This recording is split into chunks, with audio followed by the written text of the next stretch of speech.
Bismillahirrahmanirrahim. Tahukah kamu, sebelum lahirnya Nabi Muhammad, dunia sedang berada dalam masa kegelapan yang sangat dalam. Manusia hidup tanpa petunjuk dari Allah. Kezaliman terjadi di mana-mana. Yang kuat menindas yang lemah, dan nilai kemanusiaan hampir tidak dihargai. Di wilayah Mekah, masyarakat Arab hidup dalam masa yang dikenal sebagai zaman jahiliyah. Mereka menyembah ratusan berhala yang ditempatkan di sekitar Ka'bah, padahal Ka'bah dahulu dibangun oleh nabi-nabi. Ibrahim bersama putranya Nabi Ismail sebagai tempat ibadah kepada Allah yang Maha Esa. Namun seiring berjalannya waktu, ajaran tauhid mulai dilupakan. Manusia kembali menyembah patung, batu, bahkan benda yang mereka buat sendiri. Bukan hanya itu, perbudakan menjadi hal yang biasa.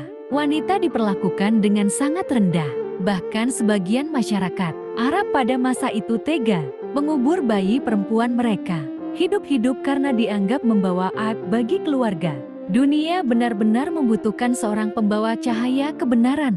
Dan tidak lama kemudian, Allah menunjukkan tanda besar sebelum kelahiran Rasul terakhir. Pada saat itu terjadi sebuah peristiwa yang sangat terkenal dalam sejarah Islam, yaitu Tahun Gajah. Seorang penguasa dari Yaman bernama Abraha memimpin pasukan besar menuju Mekah. Tujuannya adalah menghancurkan Ka'bah agar manusia tidak lagi datang ke sana. Pasukan ini sangat besar dan bahkan membawa gajah perang.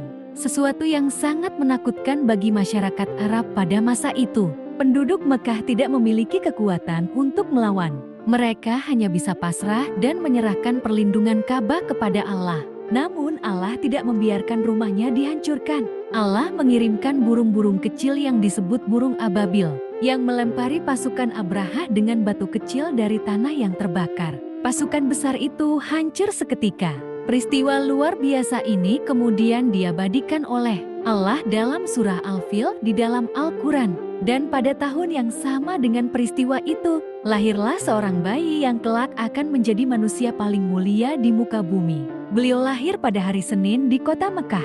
Ayah beliau bernama Abdullah bin Abdul Muthalib dan ibunya bernama Aminah binti Wahb.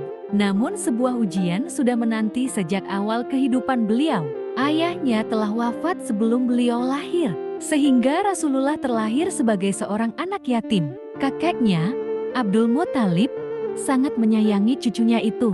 Ia kemudian memberi nama bayi tersebut Muhammad, yang berarti orang yang banyak dipuji. Sebuah nama yang kelak akan dikenal dan disebut oleh miliaran manusia di seluruh dunia. Kelahiran Nabi Muhammad menjadi awal perubahan besar bagi dunia. Seorang anak yatim yang lahir di kota kecil di padang pasir, kelak akan menjadi nabi terakhir yang membawa rahmat bagi seluruh alam.